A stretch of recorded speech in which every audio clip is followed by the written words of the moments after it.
श्रीमद कुंज विहारे नमः। श्री स्वामी हरिदास विजय तीर्थराम। तन विलास जे विषय के जो न प्रेम ते जाही, भानु उदय जो तम रहे तो वह भानु नाही। जो लोग अपने को प्रेमी भक्त मानते हैं अथवा अन्य लोग जिन्हें प्रेमी भक्त समझते हैं, उनकी यदि विषयों में अर्थात सांसारिक आकर्षण के प्रति आसक्ति कम नहीं हुई तो यह समझना चाहिए कि उनके हृदय में प्रेम का उदय हुआ ही नहीं। क्योंकि सूर्य के उदय के बाद भी यदि अंधकार बना ही रहे तो यह मानना ही पड़ेगा कि सूर्योदय अभी हुआ ही नहीं।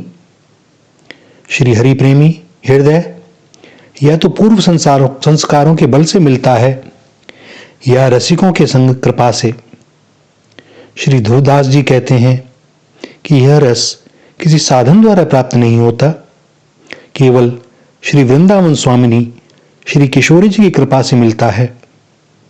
अब प्रश्न यह कि श्री जी की कृपा कैसे मिले, तो श्री ध्रुवदास जी कहते हैं कि यह कृपा रसिक भक्तों का रात दिन संग करने से प्राप्त होती है। या रस को साधन नहीं कोई, कुंवरी कृपा ते कहा न होई। कहो कृपा उपजय के ही भांति, रसिकन संग फिरे दिन राती। यही कारण है कि उस दिव्य अनन्य रस के आस्वादन हेतु ब्रजेंद्र नंदन अपनी आह्लादनी शक्ति महाभाव स्वरूपा श्री किशोरी जी की सेवा के लिए लालायित रहते हैं। श्री लाडली जी इस सेवा को क्यों स्वीकार करती हैं? प्रेम के ही नाते। प्राण प्रीतम को जिससे सुख मिले वह हो। अनन्य प्रेम ही भजन बन जाता है।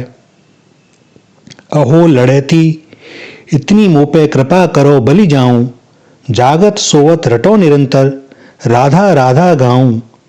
ही जी रसना श्वास श्वास प्रति रोम रोम रटलाऊं, जबलो नाम सांस तब हीलो एक मैक है जाऊं। नाम रूप में रूप नाम में विमय है दुलराऊं, पियत छकी मतवारी प्यासी पीवत हूं ना घाऊं। जान परे नहीं सांझ सवेरो ऐसो जन्म बिताऊं, श्री हित बेग ढरो भोरी पे हुलसी हुलस जस गाऊं। अर्थात हे लाडली श्री राधा, मैं आपकी बलिहारी जाती हूं। आप मुझ पर इतनी कृपा कर दीजिए कि मैं जागते में और सोते में नित्य निरंतर श्री राधा राधा नाम रटती रहूं। मैं यह चाहती हूं कि मैं अपने हृदय से, प्राण से, रसना से, प्रत्येक श्वास से और रोम रोम से आपके मधुर नाम का रटन करूं। मेरी श्वास तब तक चले जब तक उसके द्वारा मैं नाम रटती रहूं और मैं नाम के साथ अभिन्न हो जाऊं। मैं जानती हूं कि आपके नाम और रूप में कोई भेद नहीं है। नाम में रूप भरा हुआ है और रूप में नाम। अतः मैं दोनों के साथ तदाकार होकर दोनों अर्थात नाम और रूप का प्यार दुलार चाहती हूं। मेरी अभिलाषा है कि नाम रूपी अमृत के पान से तृप्त और मस्त होकर भी उसकी प्यास मेरे हृदय से दूर ना हो और उस प्यास के पान से मेरी कभी तृप्ति ना हो। ऐसी प्रेम तृषा के कारण मुझे सांसारिक प्रातः और संध्या के परिवर्तन का भी ज्ञान ना रहे। हे श्री हित हरिवंश संजू, यदि आप मेरे ऊपर शीघ्र कृपा करें तो मैं उमग उमग कर आपका यशगान करती रहूं। यह कहना है श्री हित भोरी सखी का। ऐसे ही अजब बाबरापन है जीवन के पूर्वार्ध में और वर्तमान में भी। जो कुछ पढ़ा लिखा प्रतीत होता है कि जिसने भी लिखा कहा उन्हीं के लिए, सुनाया उन्हीं के लिए, और कोई कहता भी किसके लिए, दूसरा है ही कौन। क्षमा कीजिएगा किंतु अपने राम को तो यही लगता है कि जब भी प्रेम की बात होती है तो उन्हीं की होती है। रसो वैसा संभव है किसी का जागतिक रस का भाव रहा हो, किंतु अपने राम तो रस के एक ही केंद्र को जानते हैं। सो प्रतीत होता है कि जिसने भी समर्पित किया भाव वाणी से, कविता से, कवित्व से, सबने उन्हें ही समर्पित किया। ये कहते हैं ना, तुम मेरे पास होते हो गोया जब कोई दूसरा नहीं होता। भक्तिमती मीरा कहती हैं, मेरे तो गिरधर गोपाल दूसरो ना कोई। दूसरे का स्मरण होते ही रसभंग। प्रेम में आधे अधूरेपन का कोई काम नहीं। समर्पण हो तो पूरा हो। एक भरोसो एक बल, एक आस विश्वास, एक राम घनश्याम हित, चातक तुलसीदास। बुद्धि से जोत लगाकर कोरा अपनापन दिखाने से कोई लाभ ना होगा। प्रेमी अखियों से कब देखता है? वह तो आंख बंद कर हृदय से देखता है। और आंख बंद कर लेने पर जागतिक दृश्य ओझल हो जाते हैं, सो बुद्धि की जुगत धरी की धरी रह जाती है। वह अजब घड़ी थी कि जिस घड़ी लिया दर्श नुस्खे इश्क का, कि किताब अक्ल की ताक पर जो धरी थी सो धरी रही। प्रेम का पाठ पढ़ना हो तो बुद्धि को ताक पर रखकर भूल जाना होगा। प्रेम तो हृदय से हृदय का रसीला संवाद है। इसीलिए तो कबीर कहते हैं, प्रेम न बाड़ी उपजय, प्रेम न हाट बिकाए, राजा प्रजा जाहि रुचय, शीस दे ले जाए। प्रेमी कब चाहता है कि प्रीतम भी उसे प्रेम करे ही करें, वह स्वीकार करे ही करें। प्रेम तो बिना शर्त होता है। मीरा कहती हैं कि वो यदि मुझे बेच भी दें तो इसे भी उनकी अगाध कृपा ही समझूंगी। तत्सुख सुखित्वा। प्रेम कोई शास्त्र नहीं है कि जो कोई पढ़ ले। यहां कोई सूत्र नियम व्याकरण नहीं है जिसे बुद्धि समाहित कर ले। यह श्री किशोरी जी की कृपा से, श्री धाम वृंदावन में रसिकों की कृपा से यत किंचित अनुभव किया जा सकता है। श्री धाम में ही क्यों? क्योंकि समस्त सृष्टि में एकमात्र यही प्रेम भूमि है और यहाँ की अधिष्ठात्री स्वयं श्री किशोरी जी हैं। तभी तो गोपियां कहती हैं, यह तो प्रेम की बात है ऊधो, बंदगी तेरे बस की नहीं है। यहां सर दे के होते हैं सौदे, आशिकी तेरे बस की नहीं है। क्यों नहीं है? इसलिए क्योंकि तुम्हारे पास नियम है, सिद्धांत हैं, और प्रेम में कोई नियम होता नहीं, हो सकता नहीं। भगवत धाम चिन्मय होता है। यहाँ का कण कण तृण तृण चिन्मय होता है, किंतु हमारी दृष्टि दूषित होने के कारण हमें यह प्राकृतिक दिखाई देता है।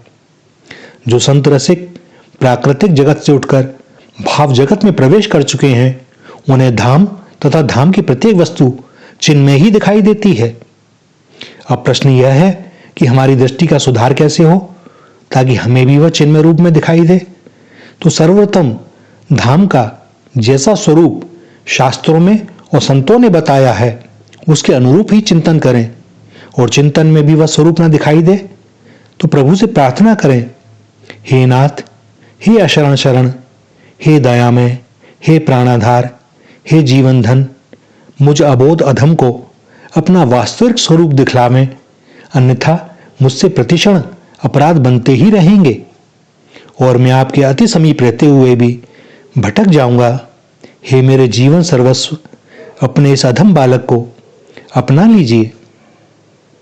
और निश्चित है, यदि हम हृदय से प्रार्थना करेंगे तो उनकी कृपा में देर कहाँ, कोई विलंब कहाँ। यह ब्रज कैसा है, इसकी महिमा का बखान कैसे संभव। प्रभु कृपा से ऐसा कोई तीर्थ नहीं जो ब्रज में नहीं। अपने बाबा और मैया यशोदा की इच्छा पूर्ति हेतु कन्हैया ने सभी तीर्थों को ब्रज में ही बुला लिया और उन्हें ब्रज 84 कोस में सभी तीर्थों के दर्शन कराए। यही कारण है ब्रजवासी ब्रज को छोड़कर किसी अन्य तीर्थ में जावे तो कहां जावे।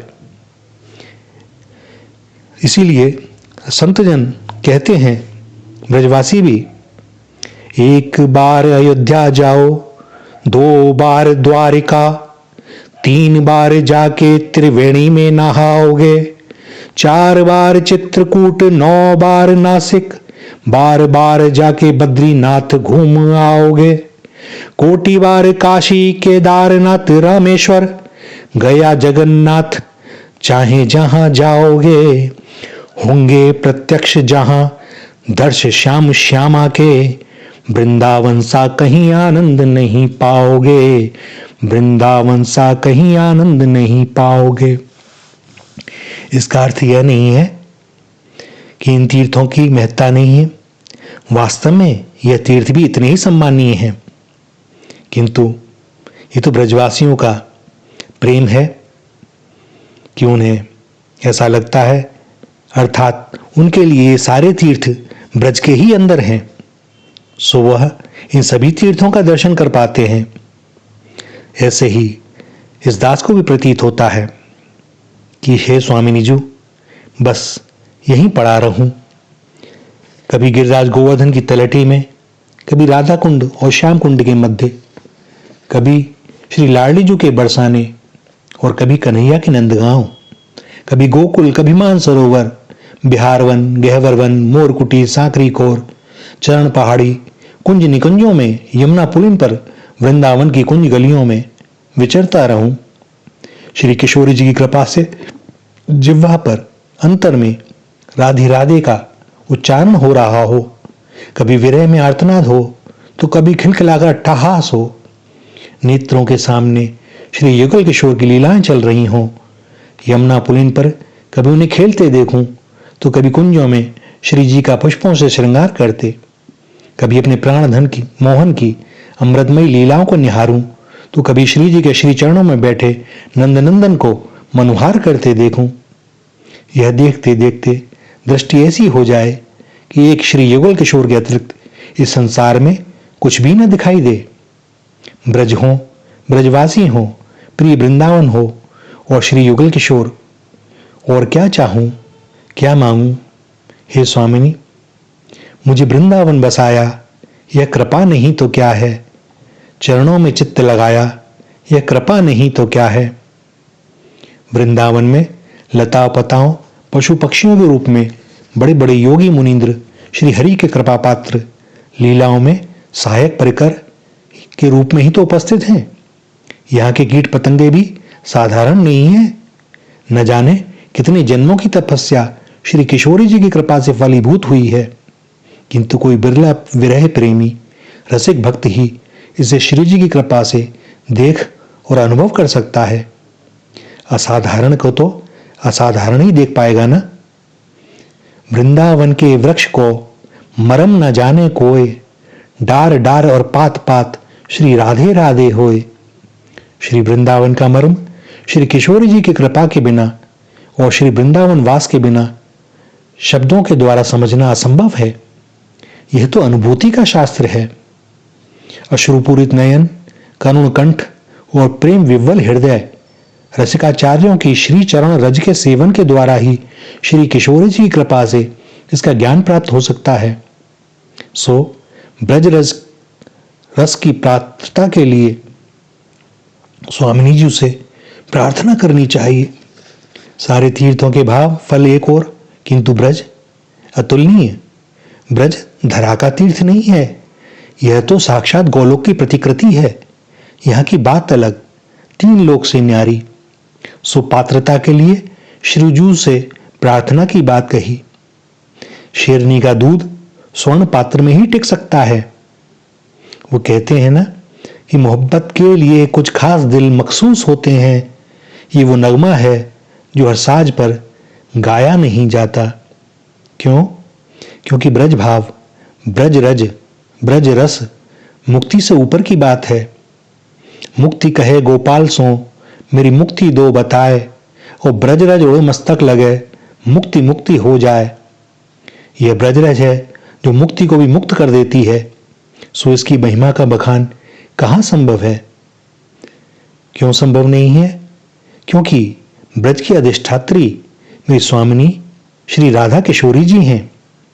ब्रज, ब्रज कुंवरी, ब्रजराज, ब्रज रस, ब्रज रज, ब्रज रसिक, ब्रज गोपी, ब्रजवास। यदि सांसारिक भोगों को भोगने की, उनका रस लेने की कामना है तो इन सब से दूर रहना। ब्रज के फेर में पड़ गए तो गए संसार से। ब्रज रसिकों के संग से दूर रहना। ये छूत का रोग फैलाते हैं। इनका संसर्ग हो और रोग के लक्षण प्रकट न हो, असंभव। भोगों में सुख दिखाई देना समाप्त हो जाएगा। विरह में दुख में आनंद आने लगेगा। फक्कड़पने में आनंद आवेगा। मर्यादे हेतु दो वस्त्र, और क्या, आवश्यकता भी कैसी हुई तो वह भी वही देंगे। उन्हें ही तो भक्त की मर्यादा रखनी है। किस संत की शीत प्रसादी मिलेगी यह भी वही निश्चित करेंगे। विरह में कैसा अनुपम आनंद आता है यह तो कोई ब्रज भाव भावित ही जाने। नित्य मिलन, नित्य विरह, नित्य लीला। काहू के बल भजन है, काहू के आचार, व्यास भरोसे कुंवर के, सोवत पांव पसार। श्री राधा, श्री राधा, श्री राधा।